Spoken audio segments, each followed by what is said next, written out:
Entonces, lo que vamos a hacer ahora es ir hacia ese punto. Vamos a intentar comprender cómo entonces, cuando nos infectamos, terminamos presentando antígenos del patógeno en las moléculas de histocompatibilidad. ¿Ya? Y para esto tenemos que comprender que hay células, tres tipos de células que son los grandes puentes entre la respuesta inmune innata y la adaptativa. ¿Ya? Y estas son las células presentadoras de antígenos profesionales. Tenemos tres tipos: macrófagos, linfocitos B y células dendríticas. Estas son las células que tienen la capacidad de presentar antígenos a los linfocitos B y inducir su activación. ¿Ya? Sin embargo, de estas tres, hay una que es la más competente en iniciar una respuesta inmune desde cero, es decir, de educar a un linfocito que nunca ha visto un antígeno antes, y esa es la célula dendrítica. Los macrófagos y los linfocitos B son muy buenos también activando respuestas inmunes, pero por lo general reactivando respuestas de linfocitos que ya vieron un antígeno antes. Por ejemplo, cuando nos reinfectamos con el mismo patógeno. ¿Por qué estas células son tan importantes? Bueno, porque tienen esta capacidad de entregar las señales adecuadas para la activación de los linfocitos B. Aparte, tienen una ubicación estratégica, están en todos los tejidos, por lo tanto, están en todos los portales de entrada de los patógenos y la chance entonces de encontrar un agente infeccioso es muy alta. Y por otra parte, tienen preferencia para expresar moléculas de histocompatibilidad de clase 2. Las moléculas de histocompatibilidad, y eso es algo que vamos a ver un poquito más adelante, las moléculas de histocompatibilidad de clase 1 las expresan todas las células nucleadas. Todas las células del cuerpo expresan moléculas de histocompatibilidad de clase 1. ¿Por qué? Porque tienen que tener cierto sistema de detección en caso de que se necesite que sean eliminadas cuando hay una infección viral, que era un poco el experimento que yo les mostraba al comienzo, ¿cierto?, en la restricción de VHC. Cualquier célula blanca, cualquier célula que se infecte con un virus, tiene que ser capaz de mostrar esos antígenos en las moléculas de histocompatibilidad, o si es necesario que llegue un linfocito T y las elimine, ¿ya? Pero las moléculas de histocompatibilidad de clase 2 son de expresión restringida y principalmente estas células son las que la expresan. Por lo tanto, las células presentadoras de antígenos profesionales presentan ambas moléculas, clase 1 y clase 2, al mismo tiempo. ¿Cuáles son las características de estas células presentadoras de antígeno? Bueno, como ya habíamos mencionado, las células dendríticas tienen la capacidad de tener una expresión ubicua en el organismo, por lo tanto están en todas las regiones en donde hay potencial entrada de patógenos. Tienen la capacidad de fagocitar diversos tipos de moléculas, por lo tanto pueden presentar versátilmente virus, alérgenos, bacterias, etc. Son muy versátiles, ¿ya? Y tienen una capacidad de coestimular linfocitos T muy potente. Los macrófagos, por otra parte, por lo general son capaces de presentar antígenos que son derivados de su fagocitosis, porque son células fagocíticas, ¿ya? Y pueden entonces capturar moléculas de alto peso molecular, bastante grandes, y presentarlas a los linfocitos T. Y los linfocitos B, por otro lado, tienen una expresión un poquito más restringida, están por lo general en los órganos linfoides y en la sangre, pero son muy buenos para poder presentar antígenos de toxinas y compuestos que sean solubles que lleguen a la sangre. ¿Ya? Entonces hay como una división de la labor de estos tres tipos celulares.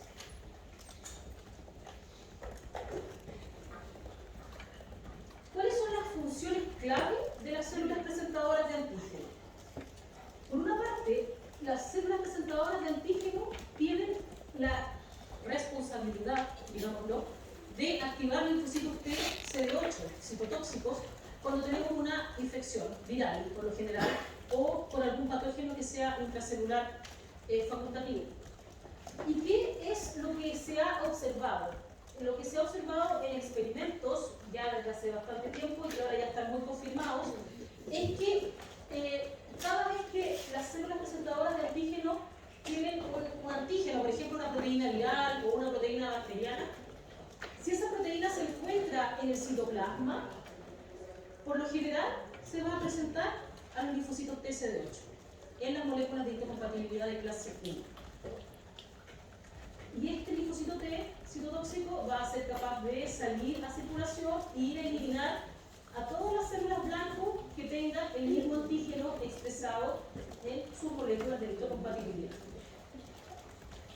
Sin embargo, por otro lado, si es que el antígeno no está en el intracelular, si el antígeno está afuera, pensemos en un hongo, en un parásito o en una bacteria extracelular, lo que se ha visto es que las células presentadoras de antígeno capturan estos antígenos, pero en vez de presentarlos a los linfocitos TCD8, terminan presentándolos a los linfocitos TCD4 o GEMPE. ¿Ya? Estos linfocitos TCD4 tienen bastante coherencia en eliminar bacterias extracelulares o hongos porque pueden coordinar una respuesta mediada por citoquinas que haga, por una parte, que se activen los macrófagos, es decir, que se activen las células fagocíticas y que se produzcan anticuerpos. Cuando el antígeno es extracelular, cuando estamos en presencia de un hongo o de una bacteria extracelular, los linfocitos citotóxicos no nos sirven de mucho, porque los linfocitos T citotóxicos son muy útiles para eliminar células que tienen patógenos en su interior. ¿Ya? Por lo tanto, el sistema inmune es muy inteligente y decide a qué tipo de linfocito T activar dependiendo del contexto. ¿Y qué nos dicen estos experimentos? Que la ubicación del antígeno no es como todo. Como el programa que decía location, location, location. El antígeno, dependiendo de dónde está, va a ser presentado de manera distinta. Si el antígeno está en el citoplasma, es decir, está en el intracelular, va a haber una preferencia de la presentación de ese antígeno en moléculas de histocompatibilidad de clase 1 al linfocito TCD8. Pero si el antígeno está afuera, indicando, por ejemplo, a un alérgeno, a una bacteria extracelular, a un parásito o a un hongo, estos antígenos van a ser presentados preferencialmente en moléculas de histocompatibilidad de clase 2 a linfocitos TCD4 que tengan la capacidad de coordinar una respuesta inmune efectora contra un patógeno de esa naturaleza. ¿Ya? Los linfocitos TCD4 son muy apropiados para poder combatir infecciones con agentes que están en el extracelular, porque pueden convocar a muchas células distintas, pueden inducir que los linfocitos B produzcan anticuerpos, que pueden neutralizar, pueden llamar a macrófagos para que fagociten, etc. ¿Ya? Entonces, dependiendo de la ubicación del antígeno, va a ser la respuesta que se va a generar.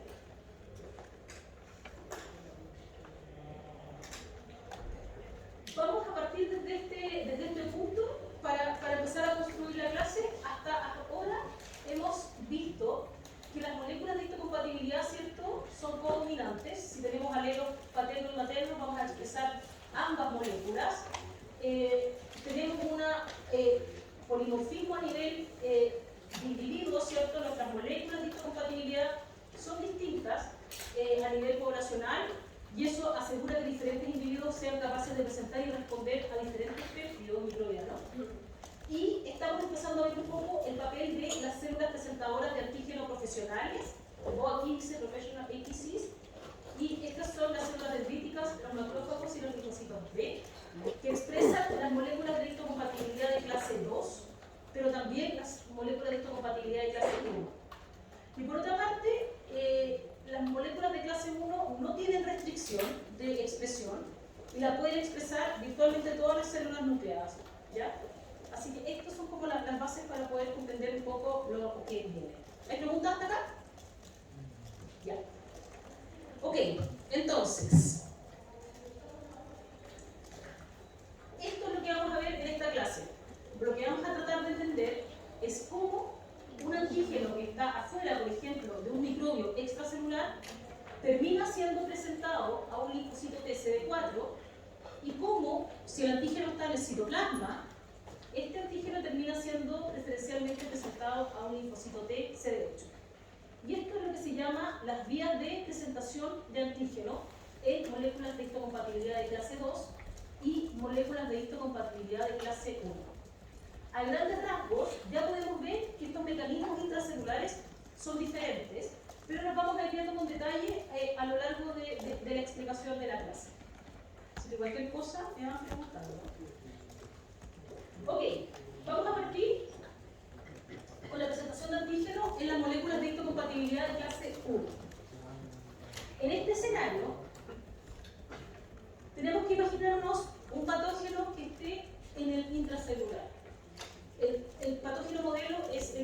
¿cierto?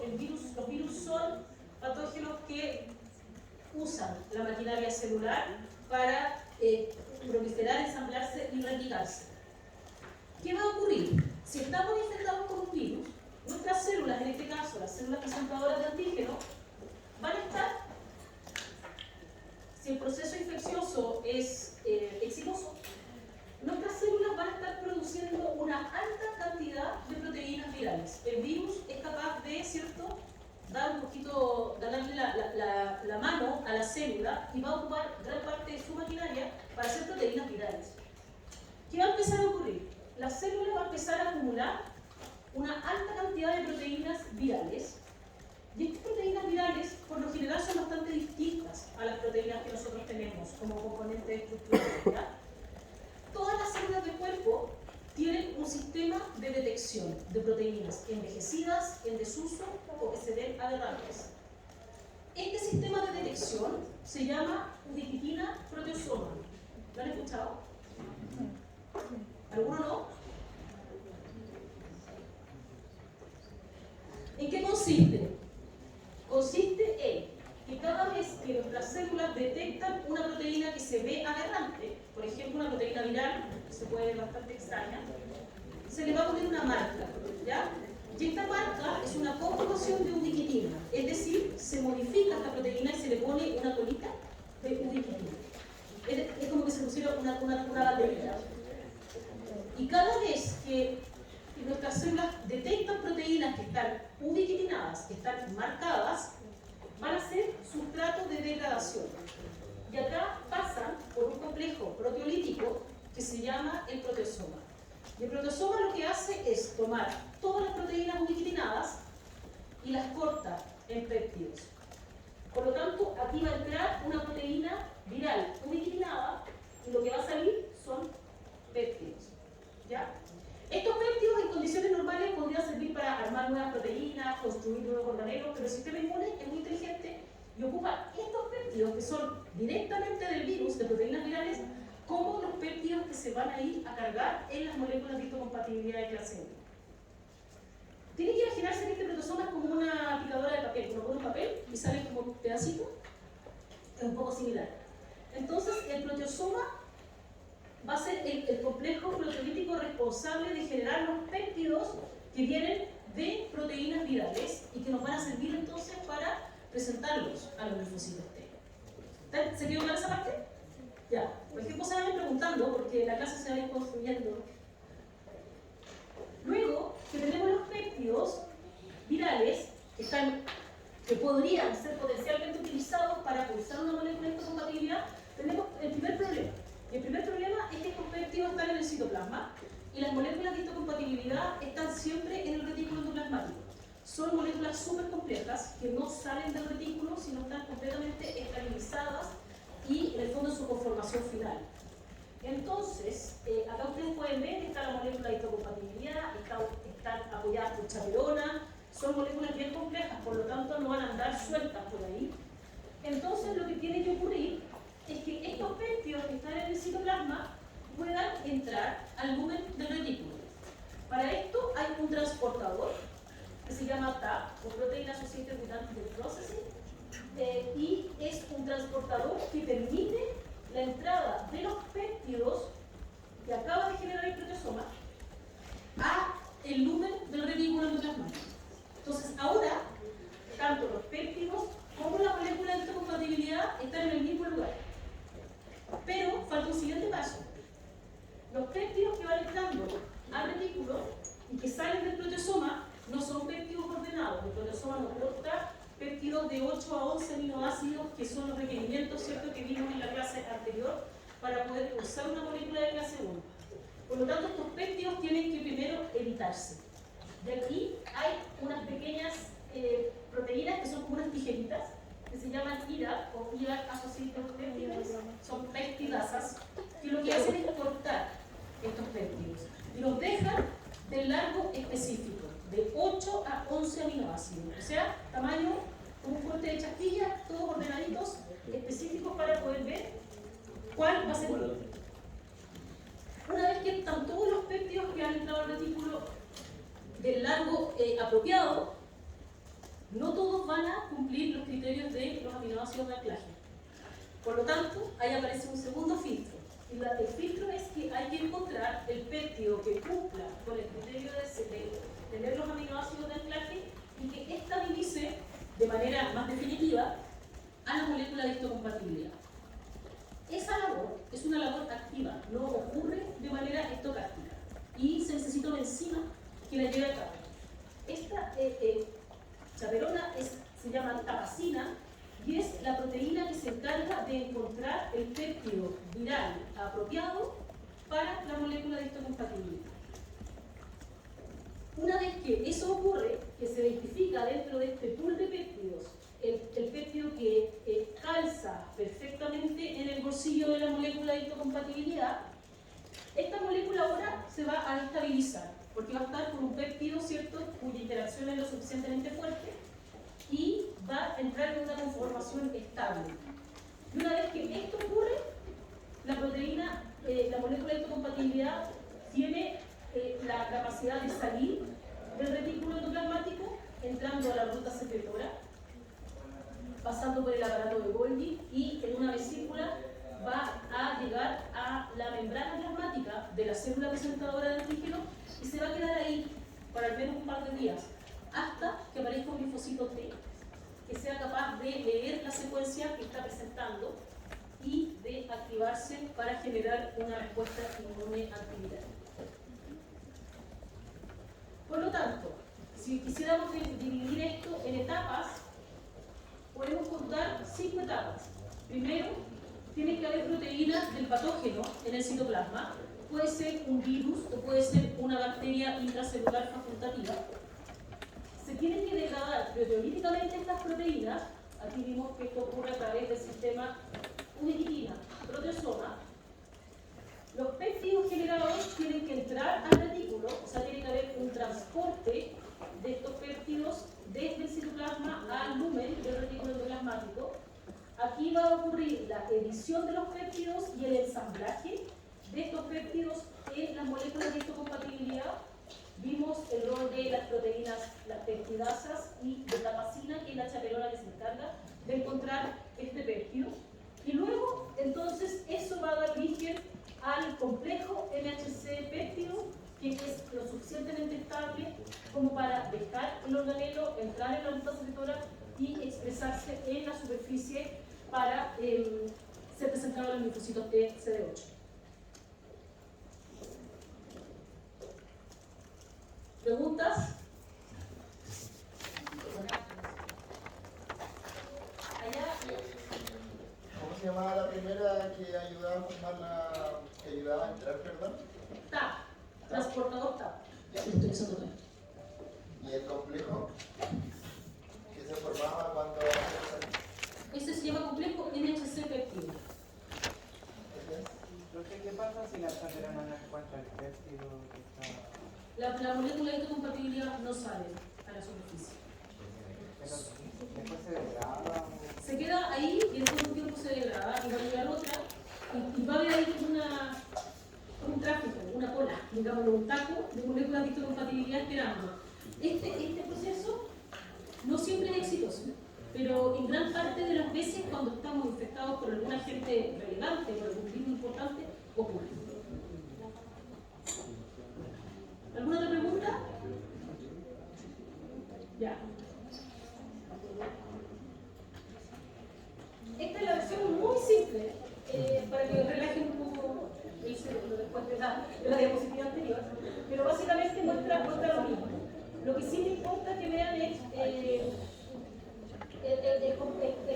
proceso en su complejidad, como lo vimos en la diapositiva anterior.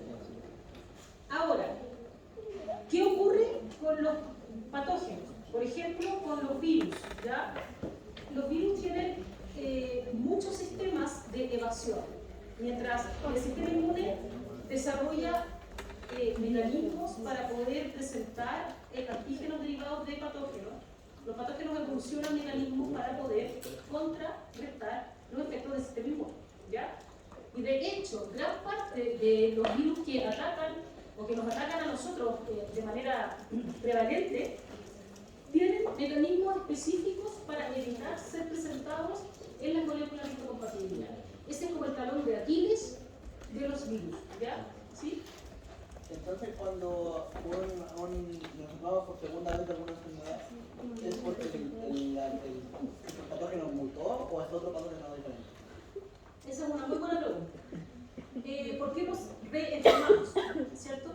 Ya, tenemos varias posibilidades. La principal posibilidad, sobre todo cuando hablamos de infecciones virales, tiene que ver con que los virus tienen una tasa mutacional muy alta. Por lo tanto, si nosotros nos exponemos, por ejemplo, a una influenza, si tú te pusiste una influenza el año 2015 y te vuelves a exponer 5 años después, esa influenza va a ser muy distinta a la del 2020, va a ser muy distinta a la del 2015. Por lo tanto, los péptidos que se usaron para generar tu memoria inmunológica del 2015, probablemente esos linfocitos ya no van a estar disponibles para pelear un nuevo patógeno, porque la secuencia de los péptidos ya cambió. Entonces tienes que empezar todo de cero. No sé si me explico. Esa memoria inmunológica, el linfocito T de memoria, para poder pelear una reinfección, tiene que reconocer el mismo antígeno 2 veces. Pero si ese antígeno mutó porque el virus cambió su proteína, tuvo mutaciones, ya esa secuencia no va a ser específica y tus linfocitos T de memoria ya no te van a servir para una infección, aunque sea el mismo patógeno que tenga una tasa mutacional muy alta. Entonces, eso es una cosa. Una cosa es que el patógeno mute.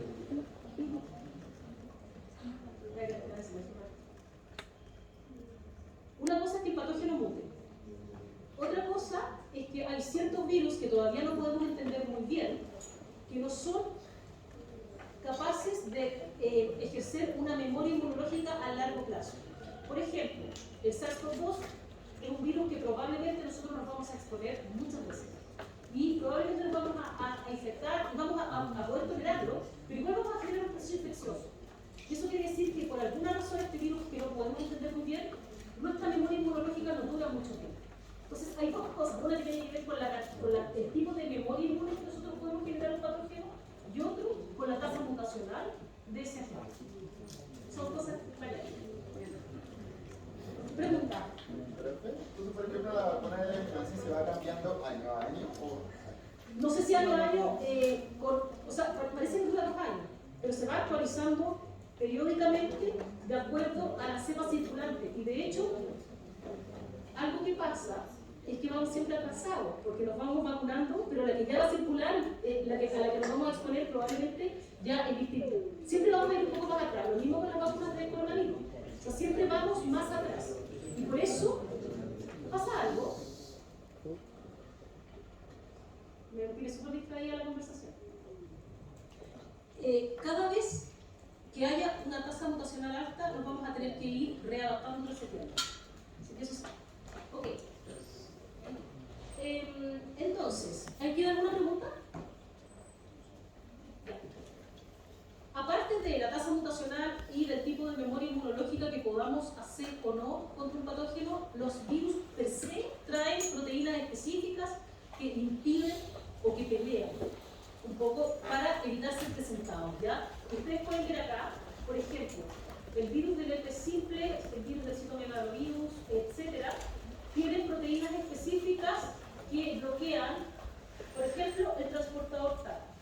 TAP es como uno de los blancos favoritos de los virus para poder prevenir que entren péptidos virales al retículo y de esta forma evitar ser presentados ya en la molécula de histocompatibilidad. El máximo bueno del virus es que el sistema inmune no los presenta, ¿ya? Para no poder generar una respuesta adaptativa a largo plazo. Por otra parte, otro tipo de virus, como los adenovirus, por ejemplo, etcétera, bloquean tapacina, bloquean a la enzima que se encarga de poner el péptido en la molécula de histocompatibilidad. Otros bloquean la capacidad de ubiquitinal. Pero la verdad es que todo, si uno los asocia, tiene que ver con impedir activamente ser presentados en las moléculas de histocompatibilidad de clase 1. Esto indica entonces que estos procesos son muy importantes y por algo se van generando proteínas específicas para poder contrarrestar la respuesta inmune. Bien, ¿hay preguntas de esta parte? Porque si no pasamos a la segunda parte, que son los patógenos extracelulares. Ya. Ok. ¿Qué pasa ahora cuando tenemos un patógeno extracelular? Por ejemplo, un hongo, una hifa que esté creciendo, que no va a entrar nunca a la célula y que va a estar siempre fuera. O bacterias, tenemos muchos patógenos que son bacterianos, que no necesariamente viven dentro de la célula, pueden vivir perfectamente en el extracelular. Tenemos que tener un sistema de detección y de generación de una respuesta inmune apropiado para ese tipo de patógenos. Y lo que ocurre en este caso es un poco distinto a la situación citoplasmática, porque para que se puedan presentar estos patógenos en las moléculas de histocompatibilidad, que en este caso van a ser de clase 2, se requiere que la célula presentadora de antígeno sea fagocítica, es decir, que tenga una capacidad de capturar, ya sea un pequeño pedazo, por ejemplo, cuando hablamos de un parásito, una célula dendrítica no puede fagocitar el parásito completo, pero sí puede fagocitar ciertos componentes de la pared celular. Lo mismo con los hongos, o en algunos otros casos, si las bacterias son pequeñas, se pueden fagocitar completamente. Una vez que se fagocita el microbio, el patógeno, digámoslo en este caso, va a entrar en una vesícula endocítica, ¿ya? Y si ustedes tienen alguna noción de biología celular, lo que saben es que cuando las células fagocitan y entran en estos endosomas en un comienzo son muy amigables, digámoslo. Tienen un pH básico, no hay componentes degradativos, está todo ok. Hasta que este endosoma empieza a madurar. Y cuando yo hablo de madurar con deditos, quiero decir que va a empezar a fusionarse con vesículas más degradativas, como lisosomas, por ejemplo. Y a medida que va avanzando esta maduración, esta vesícula se va a ir haciendo cada vez más hostil. Va a bajar el pH, se va a poner degradativa y se van a activar proteínas que tienen que ver con procesamiento proteolítico, ¿ya? En este sentido, a medida que va bajando el pH, se van activando proteasas que se llaman, por ejemplo, hay una proteasa que estoy siento que en esta segunda clase están súper distraídos, entonces, los que estén distraídos, mejor que no estén en la sala, porque me distraigo. Lo digo en serio. A medida que va bajando el pH, se van activando estas proteasas, se van generando péptidos derivados de las bacterias y estos péptidos van a quedar ahí, en estas vesículas, ¿ya? De nuevo, estos péptidos se generaron debido a la baja del pH y a la degradación. Estos son los péptidos que va a usar el sistema inmune para poder presentarlos a los linfocitos T. Aquí está el pool de péptidos bacterianos que queremos probar para ver si alguno nos sirve para iniciar una respuesta inmunológica. De nuevo, para ese segundo desafío, estos péptidos están en unas vesículas lisosomales dentro de la célula, pero las moléculas de histocompatibilidad están en el retículo, no salen. Y no van a salir hasta que estén estabilizadas. Entonces, la única manera de hacer que estas moléculas de histocompatibilidad se encuentren con estos péptidos es a través de un truco que hace el sistema inmune, en donde usa una chaperona que se llama cadena invariante. Y esta chaperona tiene dos funciones. Una, estabilizar a la molécula de histocompatibilidad, pero la parte más importante es que la última región, la región terminal de esta proteína, se aloja en la hendidura unional péptido y actúa como un péptido subrogante. Entonces la molécula de histocompatibilidad cree que tiene un péptido. Y solamente, como ya mencioné, las moléculas de histocompatibilidad solo salen del retículo si tienen un péptido estabilizado. ¿Profe? Sí. ¿Cuál era la segunda función de la chaperona? Que su región terminal actúa como péptido subrogante para la molécula. Se opone en la hendidura. Aquí está. Ahí adentro. Entonces, en esta configuración, la molécula de histocompatibilidad va a poder salir. Y va a poder salir del retículo, va a entrar en la ruta secretora y va a ir en una vesícula exocítica camino a la membrana plasmática, pero en ese camino se va a fusionar con la vesícula que lleva los péptidos. Y en ese lugar se va a generar el intercambio del péptido que viene acompañando esta molécula, que es un péptido subrogante, por el péptido relevante, el péptido bacteriano, que va a ser presentado en linfocito T. De nuevo, estas cosas no ocurren de manera estocástica, tienen que haber enzimas y proteínas que llevan a cabo esta función. Una de ellas es esta que está acá, que se llama HLA-DM, que la vieron probablemente en la clase anterior, si es que tenían buen ojo, en el locus de las moléculas de histocompatibilidad, y es la enzima que cataliza el intercambio del péptido para poder estabilizar a la molécula de histocompatibilidad en su etapa final. Este intercambio entonces va a ser, esta proteína va a llevar a cabo el intercambio del péptido y va a poner entonces un péptido bacteriano, un péptido relevante en la molécula de histocompatibilidad, y de esta forma este es el último paso de estabilización final de la molécula de histocompatibilidad de clase 2, que va entonces a salir y posicionarse en la membrana plasmática para presentar antígeno a los linfocitos T. De nuevo, si tenemos que dividir esto en pasos, tendríamos 5 pasos. Primero es la captura, ¿cierto?, de las proteínas extracelulares o de la bacteria, si lo quieren ver así, o del patógeno extracelular. Esto se va a procesar en proteínas que están, se van a procesar estas proteínas en compartimentos lisosomales, endosomales, y este cambio del pH, este aumento de la degradación, va a generar los péptidos que son necesarios para la respuesta inmune. Esto se tiene que transportar a través también de generar un encuentro con la molécula de histocompatibilidad, que va a salir porque está acompañada de una chaperona, y existe un lugar en donde se van a asociar entonces ambas vesículas y va a haber el proceso del intercambio del péptido, que va a ser entonces el complejo final que va a llegar a la superficie a expresarse. Sí. Da igual. Por lo general, son proteínas de superficie. ¿Y por qué? Porque si somos como visionarios, lo que nosotros queremos es generar, por ejemplo, anticuerpos contra una bacteria, y lo principal sería que esos anticuerpos se unan antes de que la bacteria entre a colonizar, entonces solamente podrían ser residuos que están expuestos, ¿ya? Visibles. Vamos a ver con un poco más de detalle esto, porque requiere un poquito de segunda lectura, ¿ya? Esta es la parte más importante que me interesa que les quede clara. La parte de los péptidos que va por arriba es más fácil de entender, pero esta parte quizás no es tan simple. Y es la parte que tiene que ver con el transporte de la molécula de histocompatibilidad. Acá entonces va a estar la molécula de histocompatibilidad de clase 2, que obviamente en configuraciones inestables no sale y que solamente va a ser libre el retículo si está acompañada de esta chaperona, que se llama acá II, que se llama Kimberley Chain o cadena invariante. Y esta es una chaperona cuya fragmento terminal tiene unos aminoácidos al final que sirven como péptido subrogante, o sea, un péptido de reemplazo, ¿ya? En esta configuración, teniendo la molécula de histocompatibilidad un péptido de reemplazo en su bolsillo, va a poder salir hacia la ruta secretora y va a llegar acompañada entonces de esta chaperona a la vesícula en donde están los péptidos.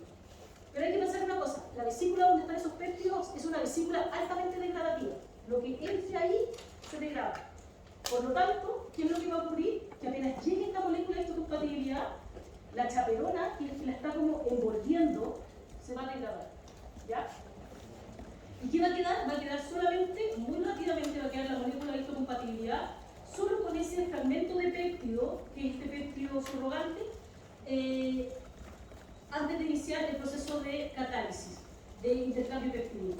Este péptido, que es parte de cadena invariante, se llama CLIP, ya tiene un nombre, es un nombre fijo. Y esta molécula de histocompatibilidad va a estar con este péptido subrogante de esta manera hasta que esta proteína que está acá, que se llama HLA-BM, encuentre un péptido mejor, un péptido que sea más relevante a una infección, por ejemplo, y va a catalizar entonces la remoción de este péptido y el intercambio por un péptido ya mucho más relevante, representativo de la infección. Y acá la molécula de histocompatibilidad tiene que salir rápidamente de esta vesícula, porque es una vesícula bien compleja, ¿cierto?, bien degradativa, y sale y se queda en la superficie, esperando que llegue un linfocito T que reconozca la secuencia exacta del péptido y de las moléculas. Esto puede ocurrir, puede ser un par de días, ¿eh? Que la molécula que está estabilizada, la molécula de histocompatibilidad puede durar un par de días en la superficie.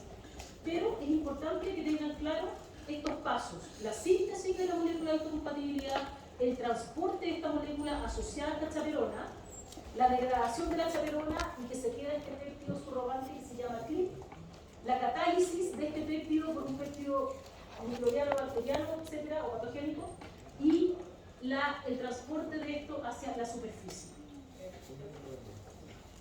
Entonces esto no ocurre, el proceso degradativo no ocurre en el aparato de Golgi, sino que ocurre en una vesícula. Sí, es un endolisosoma. Ah, ok. De hecho, este vesícula tiene un nombre, se llama M2C o MHC Class 2 Compartment. Yo no lo puedo indicar por si con microscopía. Si tú haces una microscopía electrónica, tú puedes identificar este compartimiento. Entonces pasa del vesículo endoplasmático hacia esta vesícula esto. Pasando por el aparato de Golgi, sale del Golgi y llega acá. Ah, ya, ok. Sí. Profe, no me quedó claro qué es lo que era el CLIP. ¿Es el péptido subrogante? Sí, es que siempre queda esa duda. La proteína completa se llama cadena invariante. Los primeros como 10 aminoácidos de cadena invariante, los primeros 20, se llama CLIP.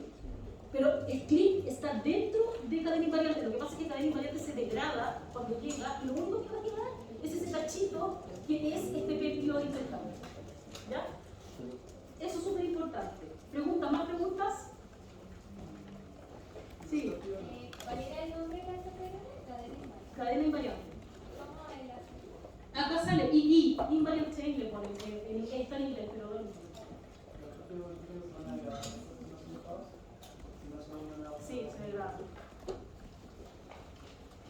Bien.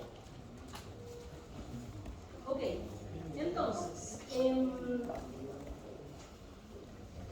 con esto, algo que también me parece importante de mencionar, para poder recapitular con la clase anterior, es que todas las enzimas requeridas para el procesamiento de la del péptido, tanto en las moléculas de histocompatibilidad de clase 1 como de clase 2, están dentro de este locus. Tabacina, TAP, están todos dentro del locus MHC, HBADM. O sea, este es un cassette que trae todo incluido. ¿Ya? No es como los artículos se venden por separado, acá viene todo junto. De alguna manera tenemos todo heredado, pensado, para poder generar este sistema autónomo. ¿Ya? Es algo súper interesante. ¿Me podría acercarte un poquito más el micrófono? ¿Lo escuchan bien? Creo que se apagó. Ahí sí, mejor. Yo creo que ya está. Creo que se apagó. Sí, se apagó. Un poquito. Voy a hablar más fuerte. ¿Ya? Ok. Entonces, vamos a ver unos pequeños fragmentos de resumen para poder empezar a comprender bien esto. Entonces, hasta ahora vimos que una molécula de histocompatibilidad puede presentar muchos péptidos ya distintos, uno a la vez, uno por vez, pero en teoría uno puede cambiar el péptido y esta molécula de histocompatibilidad podría potencialmente presentar otro, siempre y cuando se cumplan los criterios de los aminoácidos de la ¿ya? Tenemos que los péptidos son en el fondo cargados en las moléculas de histocompatibilidad, pero en compartimentos diferentes, dependiendo del tipo de molécula de histocompatibilidad. Si la molécula de histocompatibilidad es de clase 2, los péptidos se van a cargar en este compartimento especializado, endosoma-lisosoma, que ya lo hemos definido. Si es que la molécula es de clase 1, se va a cargar en el retículo endoplasmático. Por lo tanto, ya hay una diferencia que es importante que la tenga. Tenemos antiespecificidad. Ya mencioné, la misma molécula de histocompatibilidad puede potencialmente presentar muchos antígenos distintos, uno a la vez, pero que cumplan con el criterio de los residuos de anclaje. Y eso explica por qué nosotros, pidiendo una batería limitada de moléculas de histocompatibilidad, podríamos potencialmente presentar una cantidad ilimitada de antígenos. Una vez que la molécula de histocompatibilidad encuentra su péptido antigénico relevante que venga de alguna infección o de algún patógeno, esta interacción es súper estable. Ya puede durar de hecho un par de días en la membrana, esperando a que llegue algún linfocito T que pueda leer ese mensaje. Por otro lado, las moléculas de histocompatibilidad solo son estables si tienen un péptido presentable. No son estables de manera vacía, por eso nunca salen del retículo si no están completamente plegadas moléculas de histocompatibilidad que no tengan Q. Esto ocurre todo el tiempo. Y algo que es importante también que ustedes sepan es que este proceso no ocurre solamente cuando nos infectamos, está ocurriendo todo el tiempo. ¿Ya? Cuando nos infectamos, los péptidos que vienen de los virus y de las bacterias tienen prioridad para ser presentados, pero nosotros en este mismo momento estamos haciendo este circuito todo el tiempo. ¿Por qué no nos activamos? Porque no tenemos linfocitos T que reaccionen contra nuestros propios antígenos. ¿Ya? Pero esto es un proceso que no se enciende ni se apaga, es un proceso que está siempre operando. Puede que se aumente cuando hay una infección, pero un proceso que está todo el tiempo ocurriendo. Pero, profe, en ese caso, ¿qué péptidos actúan si no son bacterianos? Bien, por ejemplo, para clase 1, proteínas envejecidas, proteínas viejas, para moléculas de clase 2, proteínas de colágeno, maqueta celular. ¿Y qué es importante también? Súper importante. Las moléculas de histocompatibilidad clásicas que vimos en esta sesión presentan péptidos. Eso quiere decir que los linfocitos T solo pueden reconocer patógenos a través de sus proteínas. No pueden reconocer ácidos nucleicos, no pueden reconocer lípidos, no pueden reconocer carbohidratos. Por ejemplo, los hongos tienen muchos tipos de carbohidratos, los virus tienen muchos tipos de ácidos nucleicos, pero los linfocitos T son ciegos a eso. Los linfocitos T lo que ven son también los proteínas. Entonces, todo el brazo de la respuesta inmune adaptativa mediada por linfocitos T radica en el reconocimiento de estas mismas proteínas. ¿Ya? A diferencia de los linfocitos B, que tienen la capacidad de reconocer carbohidratos, que pueden reconocer lípidos, que pueden reconocer ácidos nucleicos y hacer anticuerpos contra ellos. Son una restricción importante. Por otra parte, lo de hemos visto también, bueno, ya vimos un poco las características de estas moléculas, que no las voy a volver a pasar, pero sí me importa que vean la restricción de expresión de las moléculas de histocompatibilidad de clase 2, que es principalmente en las células presentadoras de antígenos profesionales, mientras que las moléculas de clase 1 las expresan todas las células nucleadas, que tienen códigos para comunicarse con linfocitos CD4 o CD8, dependiendo del tipo de molécula de histocompatibilidad. El origen de las proteínas que se presentan radican entre si son extracelulares o citosólicas. Los mecanismos de procesamiento y presentación también cambian dependiendo de la naturaleza del antígeno. Ya vimos un poco de las lisosomas y las proteasas que están en estos compartimentos, o de proteosoma en el caso de las moléculas de histocompatibilidad de clase 1. El lugar en donde se cargan los antígenos también difiere. El compartimento vesicular especializado para clase 2, el retículo endoplasmático para clase 1, las proteínas accesorias que llevan a cabo esta función, la de invariantes de N, TAP, tapacina, TACA, están todas en el locus NHC. Y la última pregunta de la clase es por qué, si este es un proceso que está ocurriendo todo el tiempo, ¿por qué no nos atacamos a nuestros virus? Porque en el fondo esto es un proceso que potencialmente podríamos estar, ¿cierto?, generando una respuesta inmunológica todo el tiempo. Y la diferencia radica no en la célula presentadora de antígeno. La célula presentadora de antígeno va a estar presentando todo. Va a presentar antígenos propios, va a presentar antígenos externos, va a presentar antígenos de un virus, de una bacteria. No tiene una discriminación. El que discrimina es el linfocito. Y nosotros no tenemos, por lo general, linfocitos T que reconozcan antígenos propios. Por lo tanto, este sistema, por mucho que la célula presentadora de antígenos esté presentando proteínas propias, por ejemplo, no sé, proteínas cardíacas o proteínas hepáticas, no vamos a tener linfocitos T que reconozcan esos antígenos. Por lo tanto, no vamos a poder generar una respuesta inmune propia. ¿Qué tenemos? Sí tenemos muchos linfocitos T, pero que reconocen antígenos externos. Por lo tanto, este sistema está diseñado para responder contra antígenos forales, contra patógenos potenciales de nuestro sistema. Y de esta forma, los linfocitos T que andan dando vuelta reconocen péptidos forales y se van a activar contra esos péptidos forales, mientras que no tenemos linfocitos T autorreactivos. Principalmente esto explica, por ejemplo, en gran parte de los casos, pero cuando hay casos de autoinmunidad, se explica porque tenemos de manera inesperada linfocitos T que reconocen antígenos propios. Y por lo tanto, terminamos generando una patología contra nuestro propio cuerpo. Pero eso se da por defectos en el filtro de los linfocitos. Eso. No sé si ya tuvieron la clase de diferenciación y selección. Sí. Ahí está.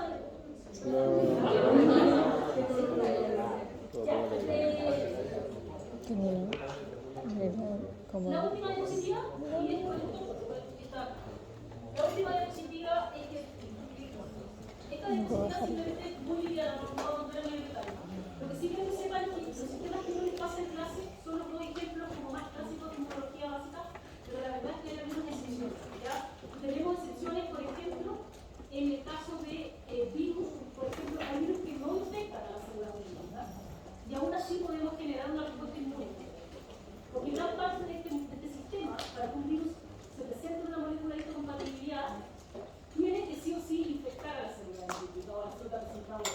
Pero hay condiciones en donde las células presentadoras no necesariamente tienen que infectarse para poder terminar presentando estos antígenos en las moléculas de histocompatibilidad de clase 1.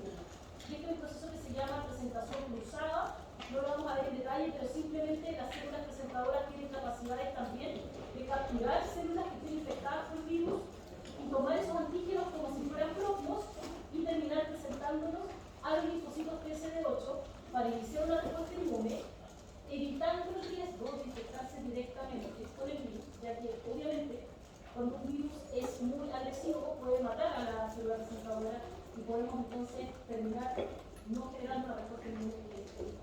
Esta es una excepción a la regla, pero que está obviamente súper estudiada hoy en día, sobre todo en el campo de infecciones virales, también de tumores, para poder generar terapia más a largo plazo para patologías de este tipo. Pero solamente quiero mencionárselas, no vale